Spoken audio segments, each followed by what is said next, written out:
Hello, everyone, and thank you for joining today's webinar. My name is Megan Mabry, and I'm an Assistant Staff Specialist in the Grants Division at the Bay Area Air Quality Management District. I am joined today by Jessica DePrimo, Itzel Guzman, Spencer Pignati, and Tommy Nguyen, Grant Specialists with the Off-Road team. Today's webinar will focus on grant opportunities, funding amounts, and application processes for agricultural and off-road equipment, such as agricultural tractors, construction equipment, and forklifts. This webinar is also being recorded and will be available on our website soon after today if you'd like to reference the recording or share it with your colleagues and communities. Next slide, please. Before we get started, I'd like to go over a few housekeeping items so you know how to participate in today's webinar. Here is a screenshot of the Zoom interface. You should see something that looks like this on your own computer desktop at the bottom of your screen. You're listening in using your computer speaker system by default. If you would prefer to join over the phone, select the up arrow to the right of your microphone button, which will pop up a menu. Select the Switch to Phone option and enter in the dial-in information in your invite email to join by phone. Please be aware that you will not be able to unmute, use your video, or share your screen during today's presentation. Today's webinar is being recorded. You can find program fact sheets and the online application user guide for you to download on our website. The webinar recording and a copy of today's presentation will be posted on our website in a few days. You can also email us at grants@baaqmd.gov for copies as well. Lastly, you will have the opportunity to submit questions on today's presentation by typing your questions in the chat section using the chat button, and send it to the host listed as "Please send me your questions, Megan," or to everyone. You may send in your questions at any time during the presentation so that we can collect them and answer all questions during the Q&A session at the end of today's presentation. We will only be able to answer questions during the webinar received through the chat and won't be taking live audio questions or calling on anyone who has a raised hand. Please be specific in your questions and note if you are asking about mobile agricultural, off-road equipment, stationary equipment, PERP, cargo handling equipment, or the like.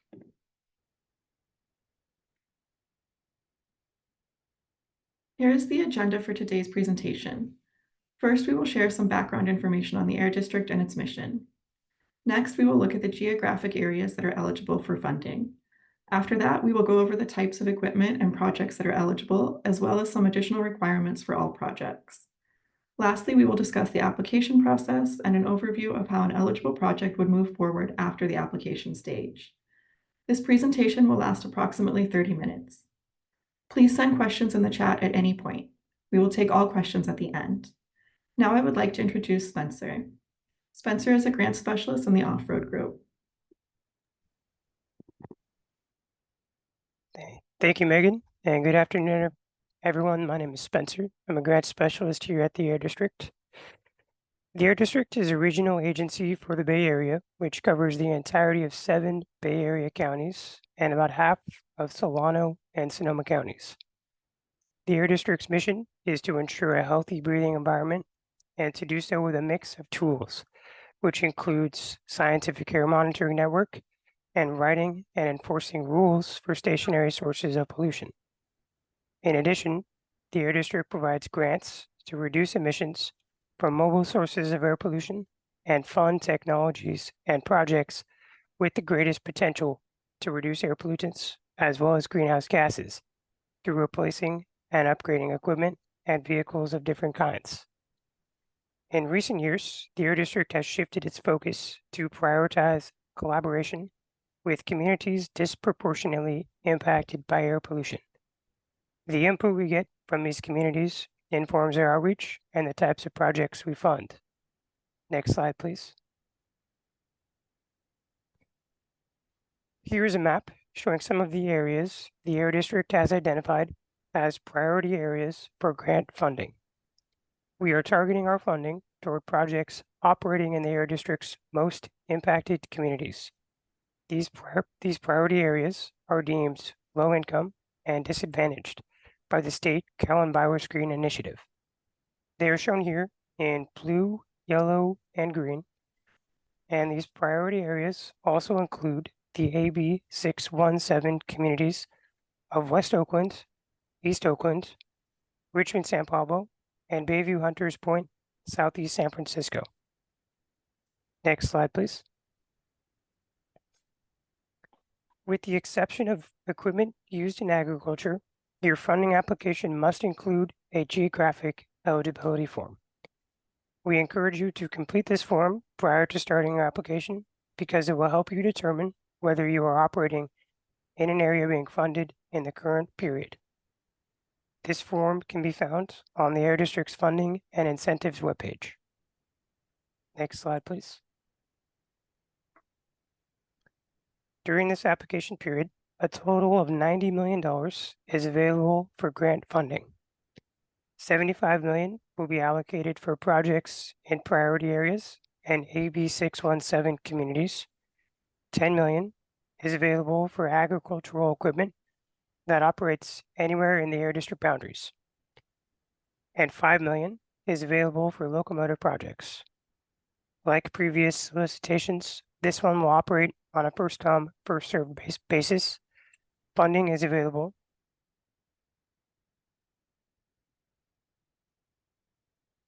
Spencer, I accidentally muted you. Can you please unmute? Yes, all good, Jessica. Sorry. Let's see, funding is available for up to 80 to 85% of eligible costs, and we'll discuss that more later on in this webinar. And the deadline to submit your application is February 6th, 2025 at 5 p.m. Next slide, please. Here are the types of projects that we are funding. So the most common project type we see are equipment replacements. This is the replacement of older, more polluting equipment with newer, cleaner equipment. Second, we have repower projects, which are projects where an existing engine is replaced with a newer, cleaner engine. Next is equipment conversion projects, which are projects where an existing engine is converted to a cleaner engine that changes the fuel type used, such as to a hybrid or electric engine. And last, funding is available for infrastructure as an add-on to support zero-emission equipment purchased through this program. Examples include electric charging stations to charge electric equipment. Standalone infrastructure projects not linked to specific equipment are not currently eligible for funding. And now I'll pass this over to Itzel, who will go over the types of off-road equipment and eligible replacement technology.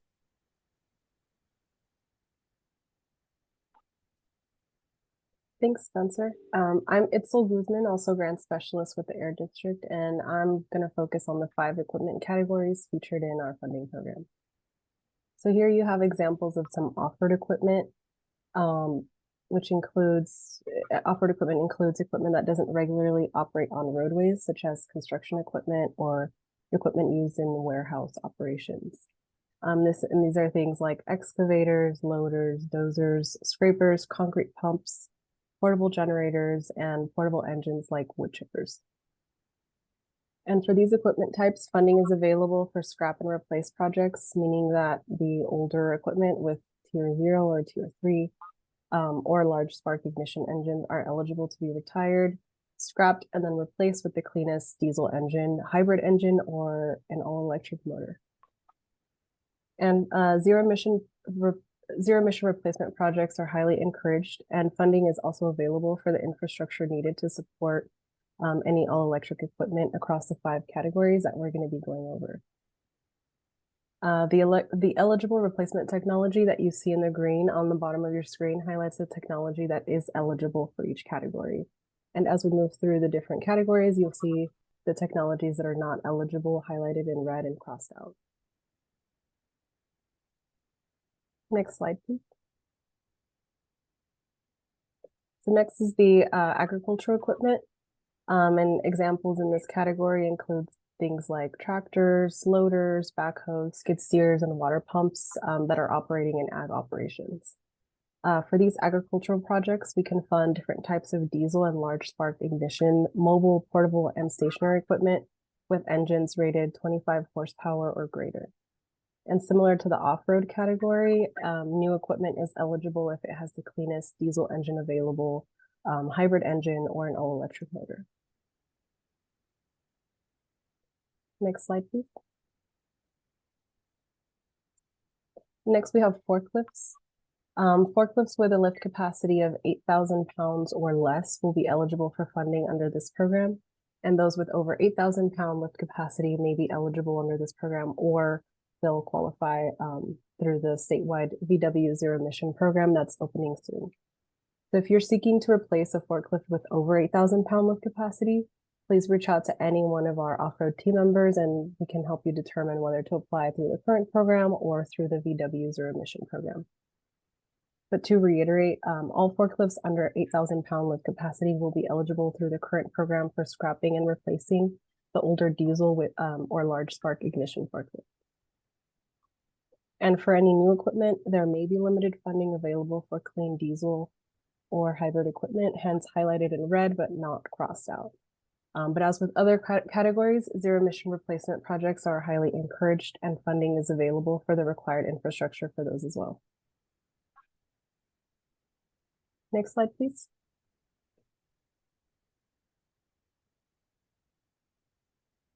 And now on to airport ground support equipment. Common types of ground support equipment are things like aircraft tugs, passenger stands, baggage tugs, belt loaders, and ground power units. This scrap and replace funding is available for older equipment with tier 0 through tier 2 or large spark ignition engines. And only all electric replacement equipment is eligible for this category. So that means that any diesel or hybrid replacement don't qualify for airport ground support funding. Next slide, please. And lastly, we'll touch on transportation refrigeration units or TRUs. Examples include box truck mounted and trailer mounted TRUs. But please note that scrap and replace funding is available for the refrigeration unit only and not the trailer truck. And under this category, only the TRU itself is eligible. And so a project may repower or convert or replace the TRU to all electric only. So as mentioned previously, the associated infrastructure supporting the electric unit is also eligible for funding. And finally, we're accepting applications through February 6, 2025 for all 5 categories that we've touched on. Next slide, please. So this webinar has focused on the 5 major off-road categories for which we get applications. However, we do have scrap and replace funding in other categories like school buses, marine vessels, locomotives, and any on-road heavy-duty trucks. And for these, you can find additional information and resources on the Bay Area Air District Carl Moyer webpage under eligible project types. And you can also please join our listserv to receive updates about these funding categories as well. So now I'll pass it on to Tommy, who will talk about eligibility requirements and go over some funding examples. Thank you, Itzel. I'm Tommy Nguyen, grant specialist here at the Air District. And now that we've reviewed the equipment categories, we'll now turn to project requirements to help you get your application in as easily and completely as possible. We'll start with some eligibility basics. You have already indicated that projects must scrap and replace, and that the existing equipment must be operational.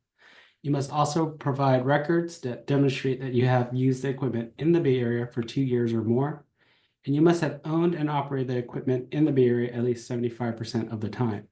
Please note the percentages that you operate in the Bay Area will be applied to your determined award. Existing diesel equipment must have a tier 0 through tier 3 engine, and diesel engines must be greater than or equal to 25 horsepower. Cleaner engines may be considered if approved by CARB on a case-by-case basis. Existing large spark ignition equipment must also be at least 25 horsepower and be replaced with the cleanest available standard. Next slide, please. Regulatory compliance is also an important eligibility requirement. Fleets and equipment must have, fleets and equipment cannot have any outstanding violations and must be in full compliance with all applicable regulations and registered with CARB and or the Air District to receive funding. Funding cannot be used to bring equipment into compliance, and funded equipment cannot be used towards compliance requirements while under contract. Most common regulations that off-road equipment may be subject to are as follows. In-use off-road diesel regulation, or the off-road regulation, the large spark ignition fleet regulation, or LSI regulation, port cargo handling regulation, or CHE regulation, portable and stationary engine regulations, or PERP and ATCM regulation, and the statewide truck and bus regulation. This may not be a complete list, so please note that the Air District is not the regulatory agency responsible for these regulations. So please contact CARB if you're unsure what regulation applies to your fleet and equipment, or if you would like additional compliance information. You can contact CARB at the regulatory hotline at 1-866-6-DIESEL. Next slide, please.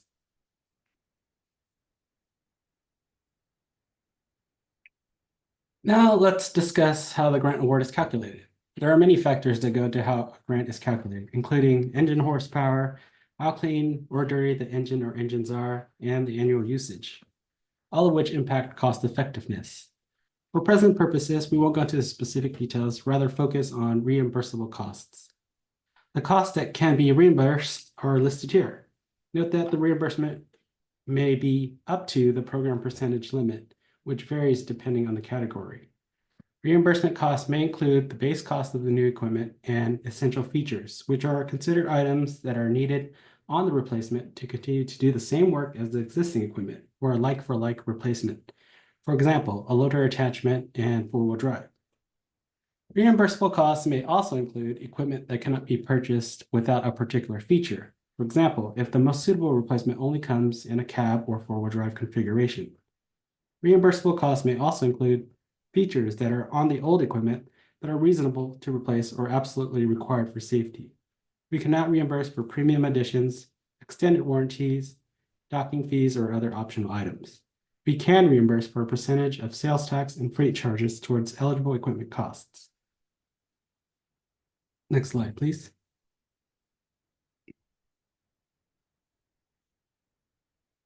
Here's the table of the maximum eligible percentages based on project type. Please note, each project type may receive awards up to the maximum percentage of eligible costs.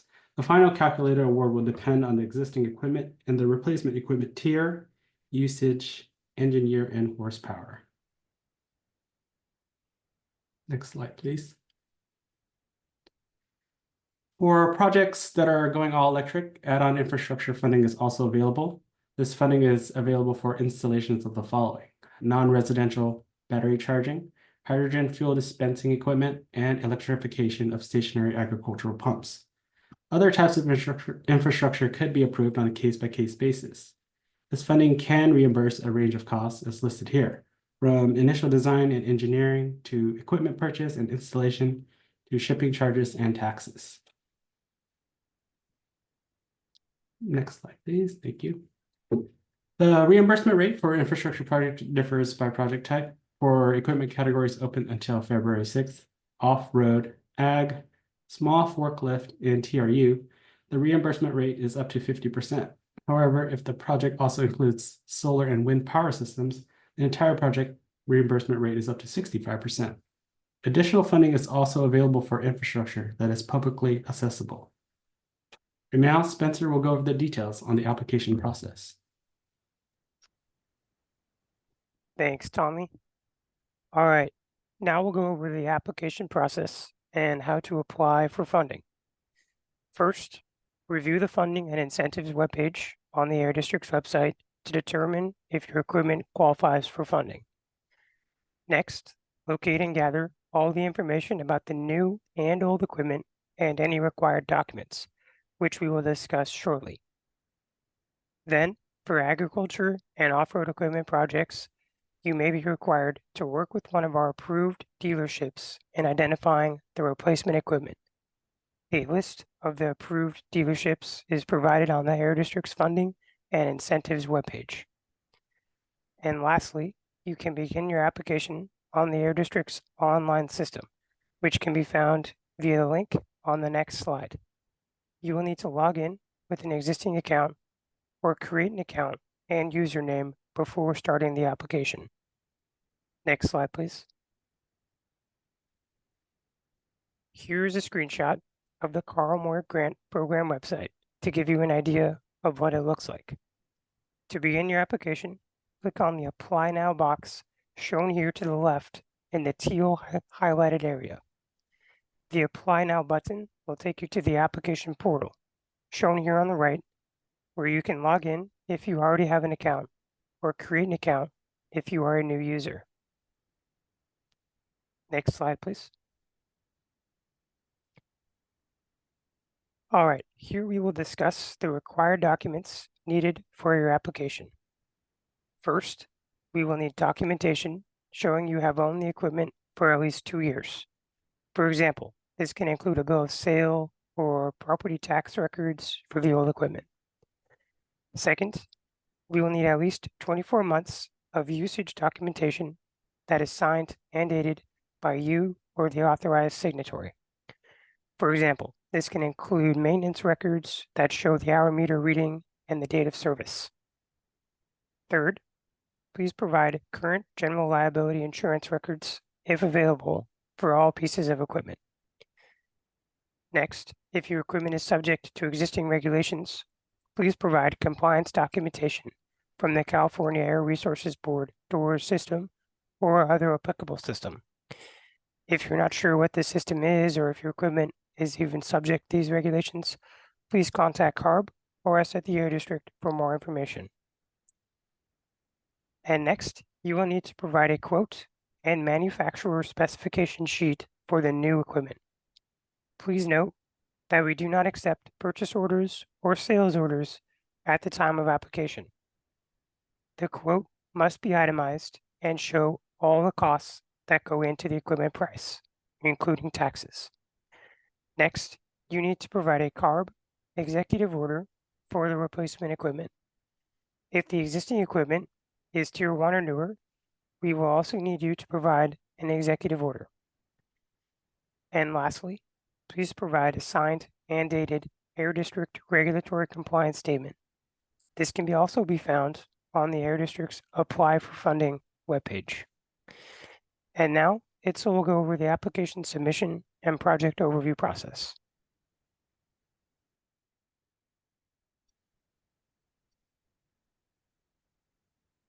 Okay, so after you've filled out the application and uploaded your documents, you can then submit the application and it will be assigned a project number. From there, district staff will contact you within 5 business days to ask for any missing documentation or further clarification about your application. And at this stage, it's important that any additional info requested is provided to Air District staff in a timely manner. If any additional information requested is not provided in a timely manner, or if an applicant is unresponsive, it can result in denial of the application altogether. So once we have all the necessary information, we'll evaluate the project to determine if it's eligible for grant funding. And whether the project is determined to be eligible or not, you'll receive an email notification from Air District staff either way. Next slide, please. So this slide shows you the overall grant process from start to finish, starting with the application submission. And the timeline can vary depending on the project type, completeness of the application, equipment availability, and other potential factors. But after the application is submitted and found eligible and complete, a pre-inspection of the original equipment must be conducted. And once the pre-inspection is complete, the district prepares a grant agreement, a contract. However, please note that for any projects with a grant award over $500,000, the district must first get board approval before finalizing that contract. And please note that it's very important that you do not make any purchases or down payments on any piece of equipment before the contract is signed by all parties, as this would deem a project ineligible. So after the Air District and board approval, if required, the contract is sent to the applicant via DocuSign. So once the contract is signed by all parties, the new equipment can then be ordered. And when the new equipment is available and at the vendor dealership, it will be post-inspected by the Air District.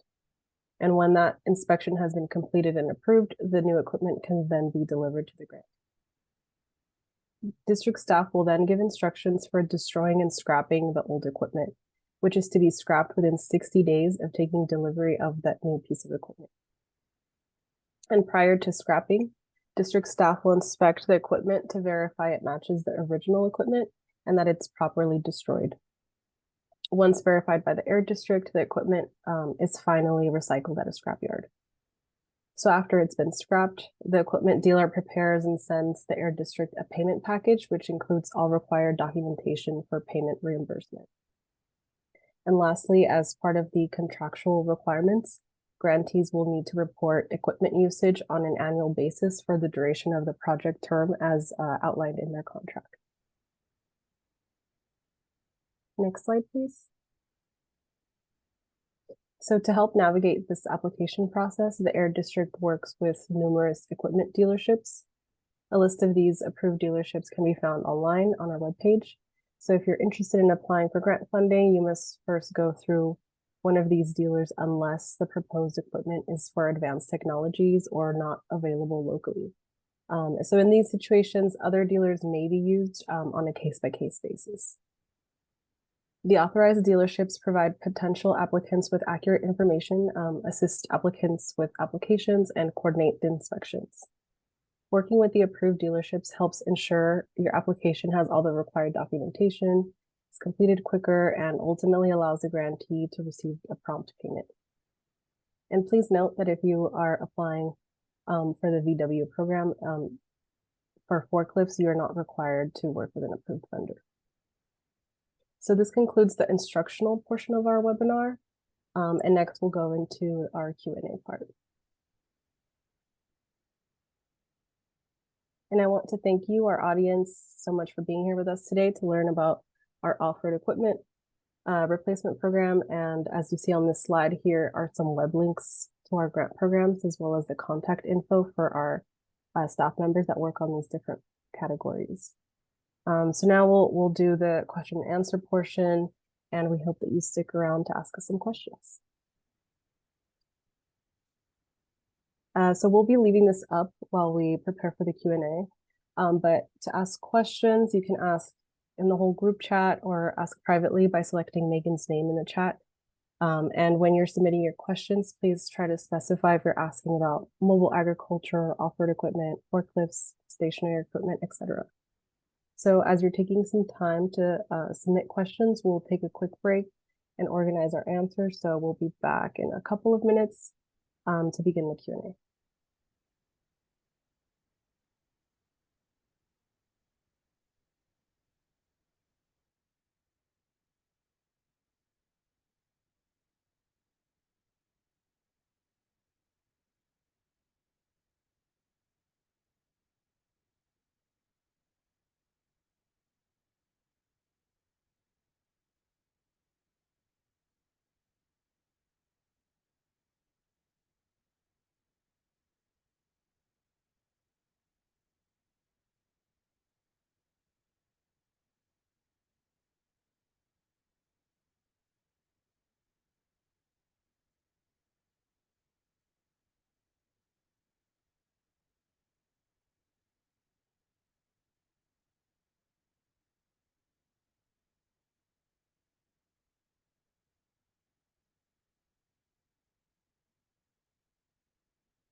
Thanks everyone for submitting your questions. I'll go ahead and get started reading some of these and get you guys some answers. So first, we have a question about additional funding for school buses and heavy-duty trucks under the Moyer program. So yes, we do have we are accepting applications for school buses and on-road until February 6th as well, so that you can follow the same procedures, go through the application portal and apply through there.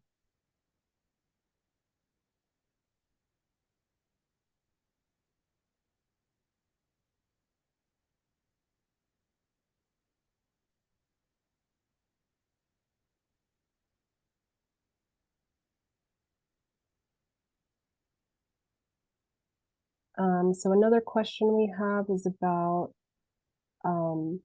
infrastructure. So if a project outside the categories would be able to apply for this grant, the example given, public infrastructure in a disadvantaged community with a project for replacement generators and stationary engines that are a diesel to cleaner engine.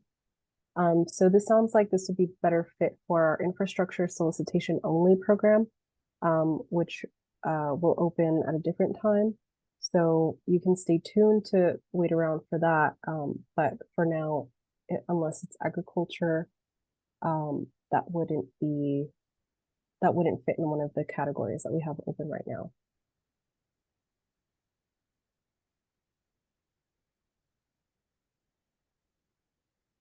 And another question that I'll be deferring to Spencer is about forklift funding. So question is, would entities be eligible to apply for replacement funding if they'll be regulated by the CE forklift regulation that CARB recently passed? Yeah, so good question. Yes, you can still apply for replacement funding. Due to how new this regulation is, we do recommend that you reach out to us either by email or phone as soon as you can, just so that we can work with you to determine your eligibility. That way you don't waste your time applying through the portal and going through all the work to get all your documents in order. So feel free to email Jessica DePrimo, shown here at this email address, or give her a call and just explain your situation and we'll try and help you out.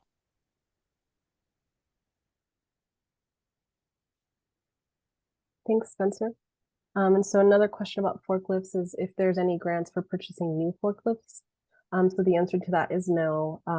All grants are for scrap and replace projects. So you'll have to have an older forklift that you'll be retiring and scrapping in order to get a grant for a new one.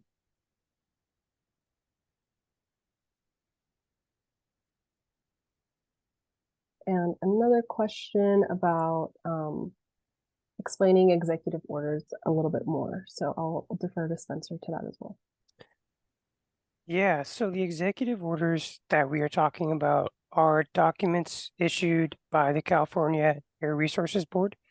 And these documents are approved by CARB to show the emission standards that the specific engines meet. So, for example, if you own a 2005 tractor and want to replace it with a 2024 diesel tractor, we'll need you to submit an executive order for both the existing tractor and the new tractor.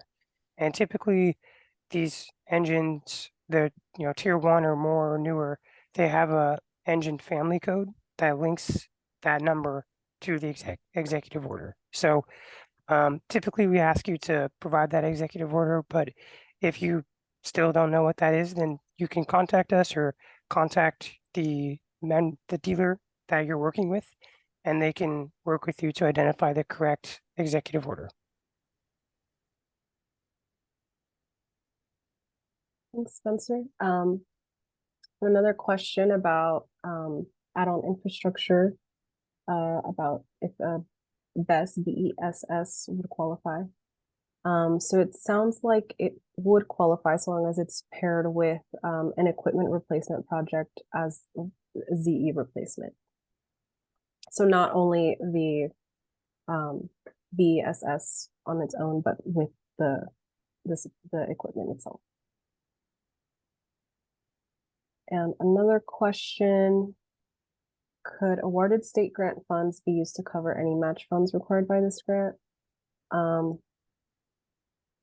So we do allow, Moyer does permit co-funding so long as the NOx emissions are not double counted. So things like core can be co-funded with a Moyer project.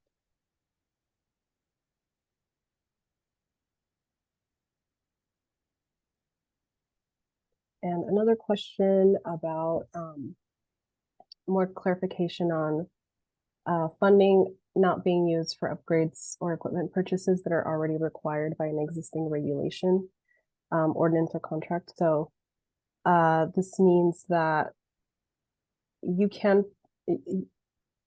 if you're purchasing equipment ahead of those regulatory years or compliance dates, you can qualify. However, we must have a minimum of 3 surplus years.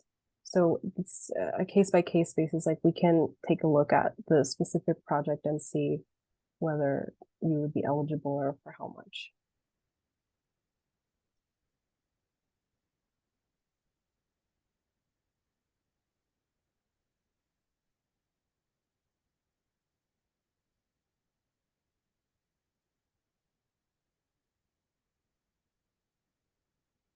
Another question is, by when do the vehicles need to be purchased? So if it's regulated equipment, that would depend on when your phase-in regulation is set. But for any regular projects, it will be after the contract is signed by all parties. And the contract will have a project deadline. So long as you can receive the new equipment and vehicles before that deadline, then that will be fine.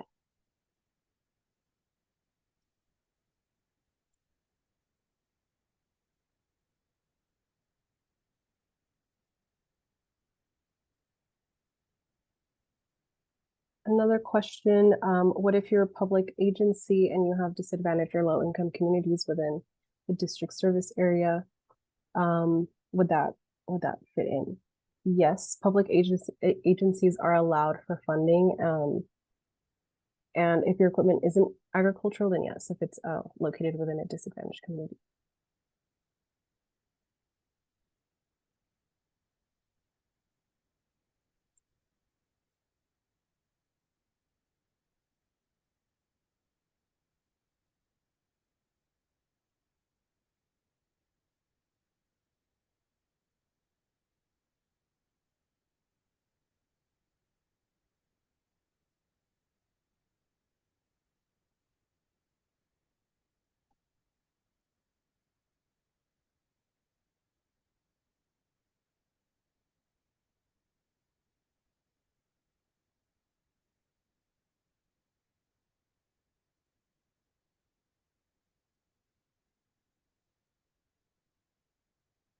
And we have one more question.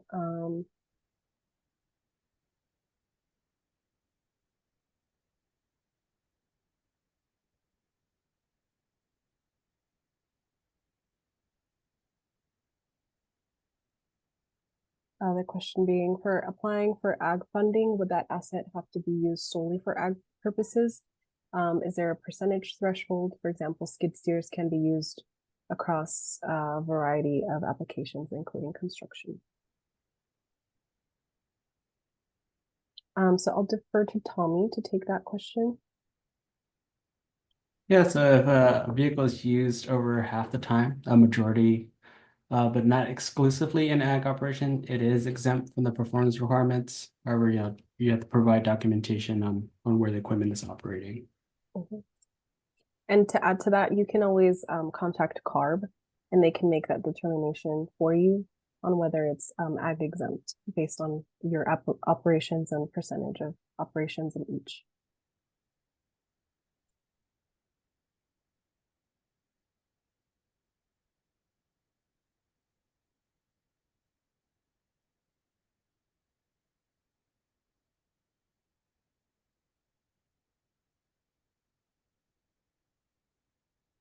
And our last question that we have so far is this agriculture and off-road funding different to the Carl Moyer funding available for the for ag and off-road? And so the answer to that is no, the agricultural and off-road funding are all part of the Carl Moyer program.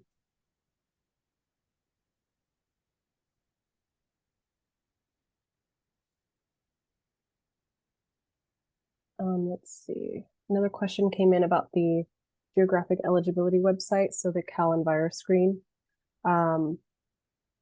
There are no issues with it can be down sometimes, so we'll just have to keep checking back until it's working again. Sometimes it takes a little bit to load, but we just have to wait until it loads. Right now, there's no other location to verify other than that map.